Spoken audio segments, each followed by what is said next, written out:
अस्सलाम वालेकुम जी। बेटे, जो आप लोग बुक फॉलो कर रहे हो इसमें कुछ टॉपिक्स मिस हैं।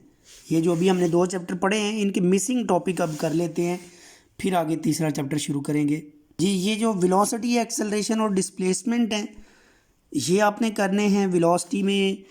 वही मैट्रिक एफएससी लेवल पर जो आपने डेफिनेशंस पढ़ी हुई हैं, uniform velocity, variable velocity, instantaneous velocity, सिर्फ वेलोसिटी, एक्सेलरेशन में भी ये तीनों चीज़ें और डिस्प्लेसमेंट में भी।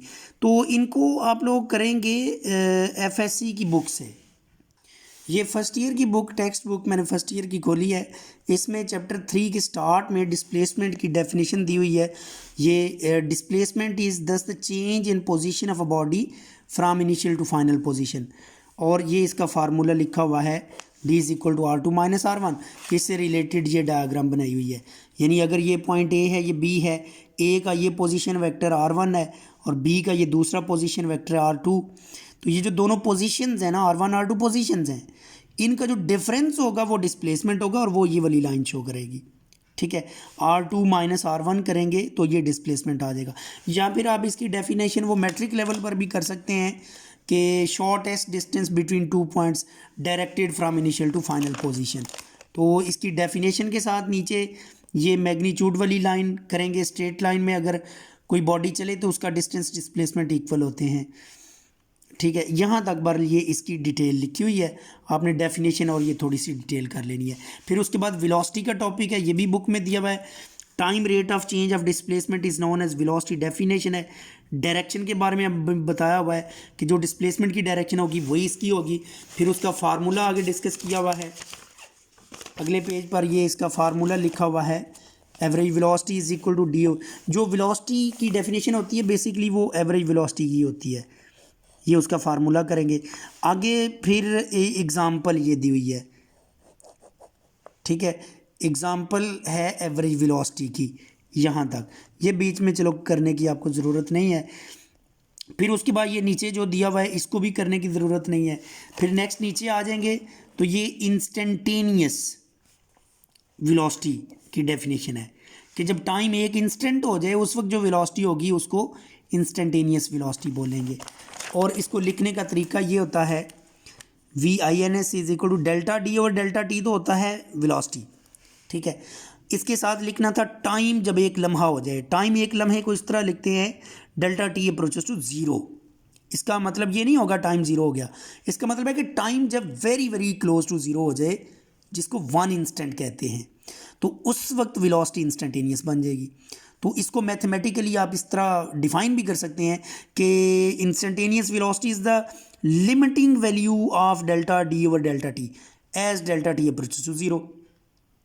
ये पिछले पेज पर जो ग्रीन लाइंस में लिखी हुई है यही है। Instantaneous velocity is defined as the limiting value of delta d over delta t. या दूसरी डेफिनेशन ये है, velocity at particular instant of time is called instantaneous velocity. फिर नीचे इसकी दी हुई है ये लास्ट 2 लाइंस में, instantaneous velocity does not change, body said to be moving with uniform velocity. ये यूनिफॉर्म वेलोसिटी की डेफिनेशन करेंगे। वेरिएबल का मतलब होता है ये डज नॉट आप ख़त्म कर देंगे। If instantaneous velocity changes, body said to be moving with variable velocity. Does not की जगह अगर सिर्फ चेंजेस लिख देंगे, चेंजिंग लिख देंगे, तो फिर ये वेरिएबल वेलोसिटी की डेफिनेशन बन जाएगी, वो भी आपने करनी है। फिर एक्सेलरेशन करना है। Time rate of change of displacement is time rate of change of velocity is called acceleration. इसका नीचे नेचर लिखी हुई है कि ये वेक्टर है, इसकी भी डायरेक्शन होगी। ठीक है, अगर मैग्नीट्यूड या डायरेक्शन चेंज हो जाए तो एक्सेलरेशन वेरिएबल हो जाता है। आगे फिर ये इसका फार्मूला डिस्कस किया हुआ है। फिर आगे जाकर इसमें भी इंस्टेंटेनियस एक्सेलरेशन को डिफाइन किया हुआ है। Acceleration of a body at particular instant of time is known as instantaneous acceleration. आगे फिर इसको फार्मूला भी लिखा हुआ है कि A will be equal to limiting value of delta V over delta t as delta t approaches to zero. Next page पर आप देखोगे तो ये पॉजिटिव एक्सेलरेशन का बताया हुआ है, नेगेटिव का बताया हुआ है, और उसके बाद यूनिफॉर्म एक्सेलरेशन का बताया हुआ है। ठीक है, वेरिएबल भी उसी तरह ही होगा। यूनिफॉर्म वाले में से अगर आप एक वर्ड चेंज कर देंगे वेरिएबल बन जाएगा। पॉजिटिव वो होता है जब वेलोसिटी बढ़े तो एक्सेलरेशन पॉजिटिव होगा, नेगेटिव वो होता है जब वेलोसिटी कम हो। और यूनिफॉर्म है body moving with uniform acceleration, नहीं यूनिफॉर्म इधर नहीं दिया हुआ, हाँ ये है। If velocity of a body changes by equal amount in equal intervals body said to be moving with uniform acceleration. और इक्वल की बजाय अगर अनइक्वल लिख दें, ये जो बाद वाला इक्वल है ना, पहले वाला equal, if velocity of a body changes bye unequal amount in equal interval of time it is variable acceleration. तो ये आपने यहाँ से करने हैं। फिर इस बुक में भी स्पीड का कॉन्सेप्ट नहीं दिया हुआ। स्पीड स्केलर होती है, वेलोसिटी वेक्टर होती है, ठीक है। तो स्पीड होता है rate of change of distance, rate of change of distance is called speed. तो ये delta S over delta T, इसको एवरेज स्पीड बोलेंगे, ये स्केलर क्वांटिटी है। इसी तरह डिस्टेंस की डेफिनेशन नहीं दी हुई, डिस्प्लेसमेंट की दी हुई है, डिस्प्लेसमेंट वेक्टर है, डिस्टेंस स्केलर है। तो डिस्टेंस होता है path covered by body is called its distance, covered by body is called distance, ये भी स्केलर क्वांटिटी है। तो ये थोड़ा सा याद रखना है। फिर नेक्स्ट टॉपिक में वीटी ग्राफ को एक्सप्लेन किया हुआ है, वेलोसिटी टाइम ग्राफ। वो 3 बताए हुए हैं कि जब वेलोसिटी यूनिफॉर्म हो या कांस्टेंट हो उस वक्त वीटी ग्राफ ये हॉरिजॉन्टल स्ट्रेट लाइन आएगा इस तरह का, यानी टाइम के साथ साथ वेलोसिटी ना बढ़ रही है ना कम हो रही है, कांस्टेंट है। कांस्टेंट या यूनिफॉर्म वेलोसिटी एक ही लफ्ज़ है, लेकिन याद रखो कांस्टेंट वेलोसिटी या यूनिफॉर्म वेलोसिटी एक ही है, लेकिन कांस्टेंट चेंजिंग वेलोसिटी वो अलग चीज़ है। कांस्टेंट चेंजिंग वेलोसिटी होगी तो वो यूनिफॉर्म एक्सेलरेशन बन जाएगा। सिर्फ कांस्टेंट वेलोसिटी होगी तो वो यूनिफॉर्म वेलोसिटी होगी। कांस्टेंट चेंजिंग वेलोसिटी को यूनिफॉर्म वेलोसिटी नहीं बोलेंगे, सिर्फ कांस्टेंट वेलोसिटी को यूनिफॉर्म वेलोसिटी बोलेंगे, ठीक है। इस ग्राफ में ये जो ग्राफ के नीचे नीचे एरिया होता है ना, अगर ये आप कैलकुलेट कर लेते हो तो आप देख सकते हैं ये एक रेक्टेंगल बन रही है। इस रेक्टेंगल का एरिया जो होगा वो इसकी लेंथ क्रॉस विड्थ होगा। अब इसकी लेंथ ये एक टाइम की क्वांटिटी को शो कर रही है और विड्थ इसकी वेलोसिटी की क्वांटिटी को शो कर रही है, वीटी बन जाएगा एरिया। तो वीटी तो डिस्टेंस को कहते हैं s is equal to v t के फार्मूले से। तो ये प्रूव हो जाएगा कि area of v t graph represent distance. कोई भी ग्राफ होगा ना उसका एरिया अक्सर जगह पर कोई ना कोई क्वांटिटी बन जाती है, ठीक है। वो कैसे पता चलता है कौन सी क्वांटिटी बनती है? वो जो एक्स और वाई एक्सिस पर क्वांटिटीज लिखी है ना उनको मल्टीप्लाई कर दो, एरिया बन जाता है। और क्योंकि ये वी ओ टी है, वी ओ टी को मल्टीप्लाई किया एरिया बना, और वी ओ टी तो हम ये भी जानते हैं s is equal to v t होता है, और यहाँ पर area is equal to v t बन रहा है, यानी लेंथ क्रॉस विड्थ, लेंथ और विड्थ वी टी हैं। तो ये इक्वेशन 1 और 2 को कंपेयर करेंगे तो यहाँ से प्रूव हो जाएगा distance is equal to area. तो ये रूल हो गया, दोनों क्वांटिटीज़ को मल्टीप्लाई करें तो एरिया होता है और वो कोई ना कोई क्वांटिटी भी बन जाएगी।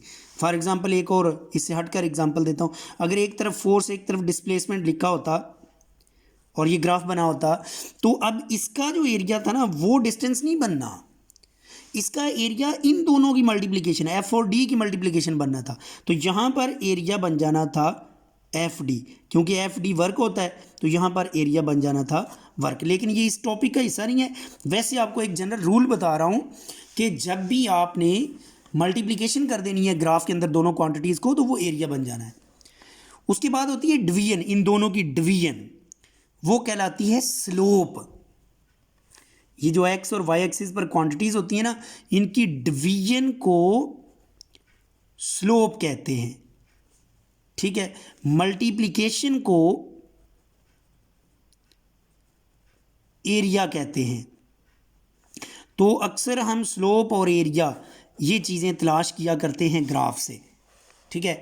एरिया तो हमने देख लिया कौन सी क्वांटिटी बननी है, स्लोप देख लेते हैं। तो अब देखो ग्राफ में v और t है, v ओवर t ये बन रहा है एक्सेलरेशन। तो याद रखो कि इस ग्राफ वी टी ग्राफ की जो स्लोप होती है यानी इन दोनों की डिवीजन वो एक्सेलरेशन कहलाती है। इस केस में क्योंकि यूनिफॉर्म वेलोसिटी थी तो एक्सेलरेशन इस केस का ज़ीरो है।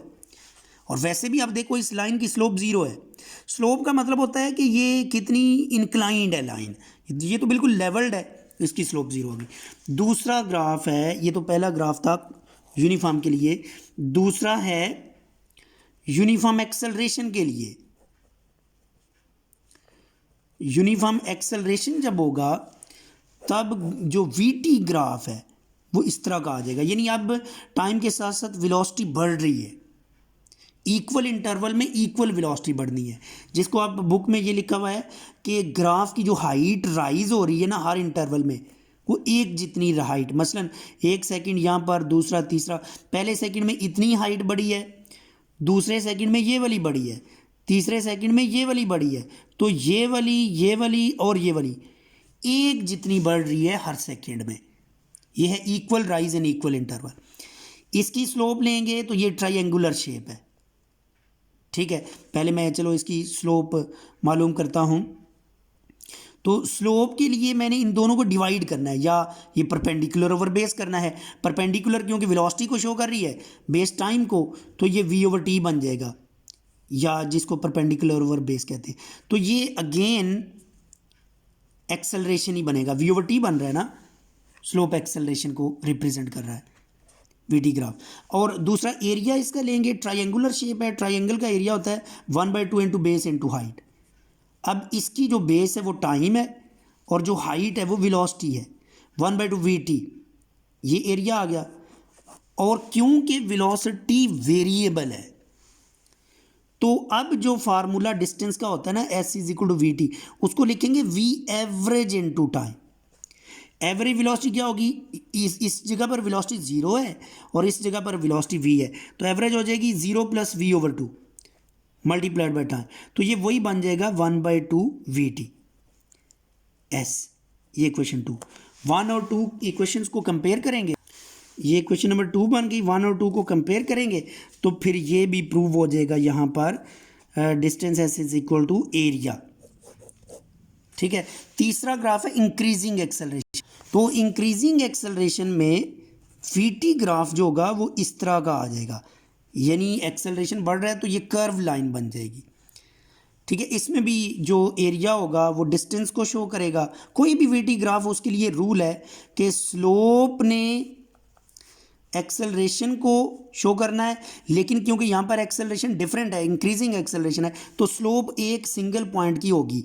इस पॉइंट पर स्लोप लेना चाहती है तो इस जगह पर टेंजेंट ड्रा करो, उसका जो परपेंडिकुलर और बेस बनेंगे उनकी रेशो लोगो तो वो एक सिंगल पॉइंट की स्लोप निकलेगी और सिंगल पॉइंट का एक्सेलरेशन निकलेगा, ठीक है। ये इसमें था। इसके अलावा आपने D T graph displacement time. तो देखो डी टी ग्राफ है, अगर वाई एक्सिस पर डिस्प्लेसमेंट, एक्स एक्सिस पर टाइम, और ग्राफ इस तरह का है, इसका मतलब है डिस्प्लेसमेंट नहीं बढ़ रहा टाइम के साथ साथ, तो इसको रेस्ट कंडीशन कहते हैं। उसका ग्राफ है डी टी। मतलब कि अगर फ़र्ज़ करो ये एक्स और वाई एक्सिस है, एक ऑब्जेक्ट यहाँ पर है तो ये एक्स एक्सिस से 5 मीटर दूर है, 2 सेकंड गुजरे फिर भी 5 मीटर दूर है, 3 सेकंड गुजरे फिर भी 5 मीटर दूर है, 4 सेकंड गुजरे फिर भी 5 मीटर, यानी सेकंड्स गुजरते जा रहे हैं, डिस्प्लेसमेंट फिक्स है, तो ये रेस्ट कंडीशन आ गई। इसकी अगर हम स्लोप देखते हैं ना, इसकी जो स्लोप होती है वो एक्सेलरेशन कहलाएगा। स्लोप का मतलब है इन दोनों की division, D over T slope आनी थी, दैट इज कॉल्ड एक्सेलरेशन। क्योंकि यहाँ पर रेस्ट में है तो इसका एक्सेलरेशन ज़ीरो हो जाएगा, रेस्ट में है ना, तो वेलोसिटी भी इसकी ज़ीरो है, रेस्ट में है। एक डी टी ग्राफ इस तरह का भी हो सकता है। ये वैसे डी टी ग्राफ हमारी बुक में नहीं है, लेकिन करने हैं। डी टी ग्राफ अगर इस तरह का बना हुआ है तो इसकी जो स्लोप थी वो बननी थी वेलोसिटी, ठीक है। तो यहाँ पर डिस्प्लेसमेंट बढ़ रहा है तो इसकी क्योंकि स्ट्रेट लाइन है, स्ट्रेट लाइन की स्लोप कांस्टेंट होती है, तो यहाँ पर स्लोप कांस्टेंट है, यानी कि वेलोसिटी कांस्टेंट है, और वेलोसिटी कांस्टेंट हो जाए तो एक्सेलरेशन ज़ीरो, तो इस केस में एक्सेलरेशन ज़ीरो हो जाएगा। तो ये डी टी ग्राफ भी आपने करना। ये एग्जांपल दी हुई है 3.1, ये भी आपने करनी है कि अगर एक इस पाथ पर वी टी ग्राफ बना हुआ है तो आपने डिस्टेंस कवर्ड कैलकुलेट करना है। तो डिस्टेंस कवर्ड के लिए ये देखो ट्रायंगल है, ये रेक्टेंगल है, ये फिर ट्रायंगल है, तो इस पूरी का एरिया मालूम करेंगे, वो डिस्टेंस आ जाएगा। रेक्टेंगल का एरिया होता है लेंथ क्रॉस विड्थ, इस ट्रायंगल का होगा 1/2 इंटू बेस इंटू हाइट, और इसमें भी 1/2 इंटू बेस इंटू हाइट। या फिर सिंपल एक फार्मूला लगा सकते हैं, ये ट्रेपीजियम शेप बन रही है तो 1/2 इंटू ए प्लस बी इंटू हाइट, ये फार्मूला लिखेंगे तो फिर भी एरिया आ जाएगा, और उसको भी हम डिस्टेंस कवर्ड बोलेंगे। इसमें ए बी क्या है, जो पैरेलल साइड्स होती हैं ना, उसमें एक साइड को ए कह देते हैं और जो दूसरी साइड है उसको बी कह देते हैं। तो सम ऑफ पैरेलल साइड्स और हाइट को मल्टीप्लाई करके 2 पर डिवाइड कर दो, ये ट्रेपीजियम का एरिया आता है, जहाँ से डायरेक्ट भी आंसर आ जाएगा। फिर उससे अगले पेज पर ये थोड़ा सा शो किया हुआ है review of equations of motion. इसमें आपने ये वर्टिकल डिस्प्लेसमेंट और टाइम के दरमियान ग्राफ है, और ये फ्री फॉल मोशन के लिए है। एक बॉल को आपने ऊपर फेंका है और ग्रेविटी के अंडर गिर रही है, तो उसका ये वाला ग्राफ बनेगा।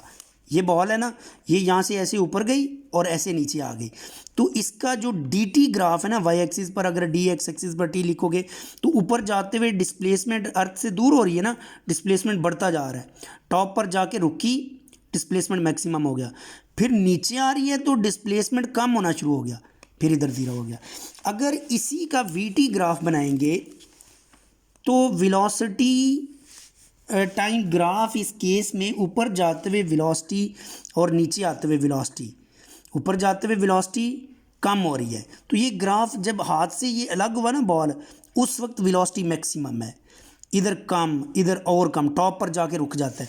तो ये ग्राफ इस तरह का बनेगा, वेलोसिटी 20 से शुरू हुई, कम होती होती ज़ीरो हो गई, उसके बाद वेलोसिटी की डायरेक्शन बदली, टॉप से जब नीचे आता है ना तो वेलोसिटी ज़ीरो होने के बाद डायरेक्शन बदलती है, तो ये वाला ग्राफ बन जाएगा। ये अपवर्ड फेंके हुए ऑब्जेक्ट का वी टी ग्राफ है फ्री फॉल मोशन में, और ऊपर वाला डी टी ग्राफ है, इनको भी आपने करना है। फिर जी सेकंड ईयर की बुक में एक टॉपिक दिया हुआ है रिलेटिव वेलोसिटी, ये वाला 19वां चैप्टर है, 19.1 टॉपिक है, ये भी आपने करना है। इसकी डेफिनेशन तो सिंपल ये है, velocity of one object with respect to other.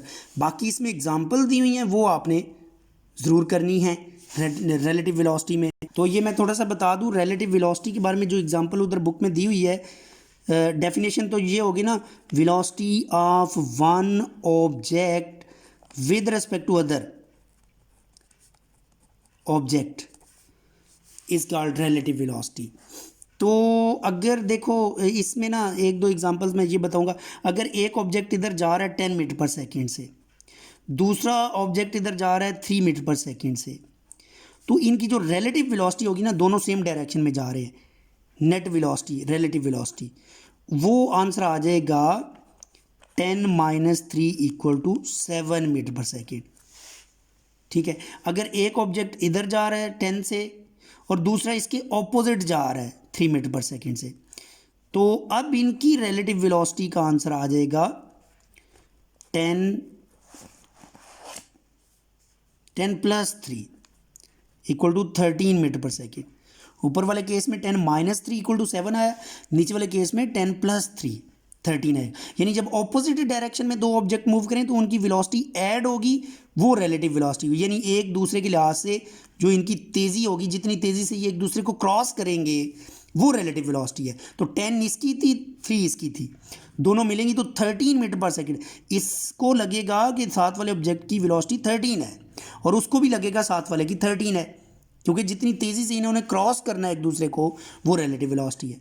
और जब दोनों सेम डायरेक्शन में जाएं फिर इनका डिफरेंस लेते हैं। तो बुक में वैसे जो एग्जांपल दी हुई थी वो ये है कि एक ये गाड़ी है, उसके ऊपर फ़र्ज़ करो एक बच्चा अंदर खड़ा है और उसके हाथ में बॉल है, उसने बॉल को ऐसे ऊपर फेंका और ऐसे वापस कैच कर लिया, गाड़ी जा रही है बड़ी तेज़ी से, तो वो कहता है बॉल स्ट्रेट ऊपर गया, स्ट्रेट नीचे आया। जबकि एक बच्चा बाहर खड़ा हुआ है यहाँ पर, वो भी देख रहा था। उसने कहा नहीं, जब इसके हाथ से बाल अलग हुआ वो जगह ये थी गाड़ी की, जब दोबारा उसने कैच किया तो उस वक्त गाड़ी की जगह ये हो चुकी है। तो कैच उसने यहाँ पर आगे किया क्योंकि गाड़ी आगे जा रही है ना, और जब हाथ से अलग हुआ उस वक्त ये जगह थी। तो बॉल का जो पाथ है वो इस तरह का है, वो स्ट्रेट नहीं है। तो देखो इसके लिहाज से पाथ स्ट्रेट था, इसने कहा ऊपर गया और नीचे आया, मैंने कैच किया है। इसके लिहाज से पाथ कर्व था। ये है रिलेटिव, यानी एक ऑब्जेक्ट के लिहाज से दूसरे की जो ऑब्जर्वेशन। फिर ये चैप्टर 21 में सेकंड ईयर में ये दिया हुआ है बेसिक फोर्सेस ऑफ नेचर। ये भी आपने टॉपिक करना है। बेसिक फोर्सेस होती हैं जो बेजान चीज़ों के अंदर फोर्स होती है ना, वो वाली। इंसानों में तो चलो फोर्स होती है, बेजान चीज़ों में फोर्स, ग्रेविटी, अर्थ के पास फोर्स है, इलेक्ट्रिक फोर्स, चार्जेस के पास फोर्स है, मैग्नेटिक फोर्स, मैग्नेट के पास फोर्स है, स्ट्रॉन्ग न्यूक्लियर और वीक न्यूक्लियर, ये न्यूक्लियस के अंदर पाई जाने वाली फोर्सेस हैं। तो इनके नाम याद करने हैं, जस्ट इनके नाम ही करने हैं। ये बेसिक फोर्सेस ऑफ नेचर है जी। बस इतना ही आपने करना है। आगे कल कुछ और मिसिंग टॉपिक करेंगे फर्स्ट ईयर से। ओके जी, अल्लाह हाफिज़।